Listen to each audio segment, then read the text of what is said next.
There once lived a hob, and Maxley was his name. He was that rarest of hobs, one with a brain. Making his bed in a stream wasn't for him. He'd rather live in a village, there among men. One day he decided to travel to town. He slew a great noble and put on his gown. In Bowerstone by all was he complimented, and though short of stature, he stood proud and erected. Goodness me. But Maxley forgot what he was and grunted hello. And when the men heard his voice, all they did know. They called out for guards, who lopped off his head. It stuck on a spike, dumb and ugly and dead. So when you're about to open your mouth, remember Maxley the hob. For it's better to be thought an idiot than to be killed by a mob.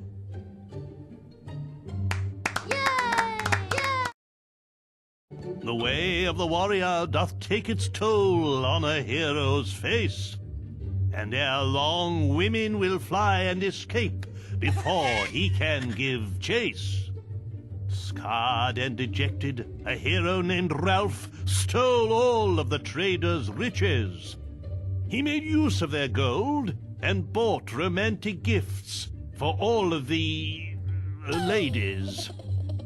The women of Albion fell at his feet, and Ralph had the pick of the town, till he finally chose a pretty young girl and bought her a fine wedding gown. But too late did he see that love that is true isn't founded on wealth. His wife's only care was for money and gems he kept up on the shelf. By way of divorce, Ralph exercised his axe on her head.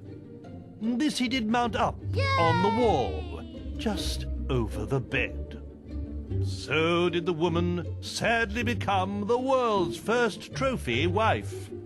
And Ralph did give up the matrimonial for the hero's life. Today, we will be reading from the Windbreaker rule book. Perhaps the gentleman who gave us this book could demonstrate the benefits of its teachings himself. Yes. I see. Well, that was most edifying. But I really don't... Oh, dear Lord. Something must have crawled up inside him and died. Shit! Please, mind your language in front of the children. Oh dear, I knew this was a mistake. Let's turn to the sock method and see how we can make you sexier in...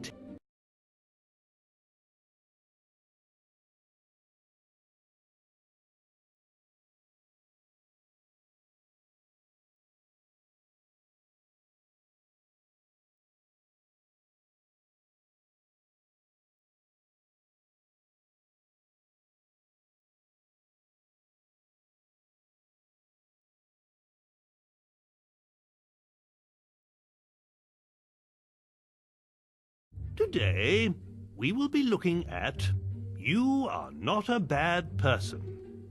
It seems this hero has studied the book in great depths already.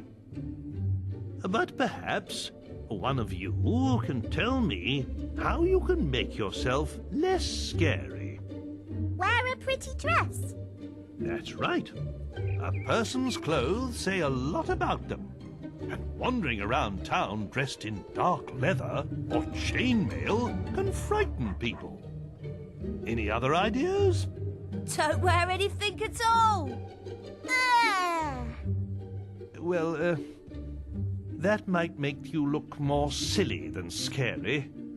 I'm not too sure men running around naked inspire much confidence. perhaps we should see what the book has to say on this matter. Today's lesson is from the Ugly Guide, which this hero has donated to our school. For some reason. Now, what do you think makes a person look ugly? Having stupid hair. That's right. Certain haircuts can make a person less attractive, as can some forms of facial hair, especially on a woman. Any other ideas? Eating too much. Very good.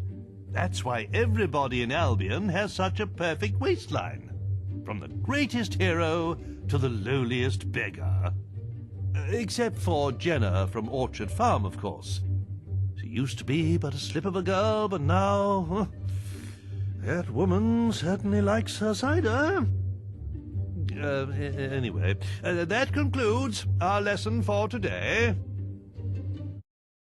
Today's lesson will be on how to make friends. This fine hero has just given us a good example of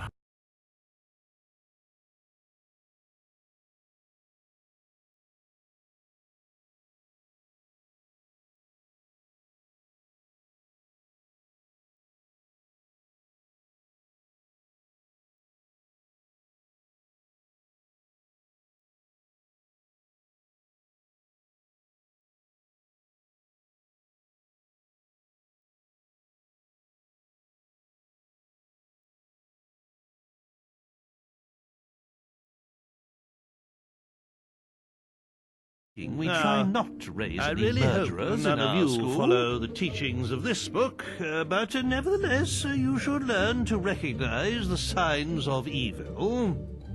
There are many ways a person can instill fear in others, such as covering one's body in tattoos and wearing dark clothes. But a truly scary person is able to express his evilness through actions alone. Let's see how this works.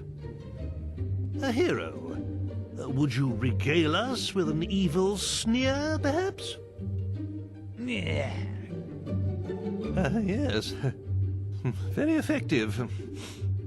Now, according to this book, you can also make yourself scary by performing terrible crimes, such as, killing innocents. But I think we'll leave that chapter for another day. Now then, class, let's all say thank you to the nice hero. Today, we'll be studying Volume 1 of The Creatures of Albion. Now, who here knows what screamers are?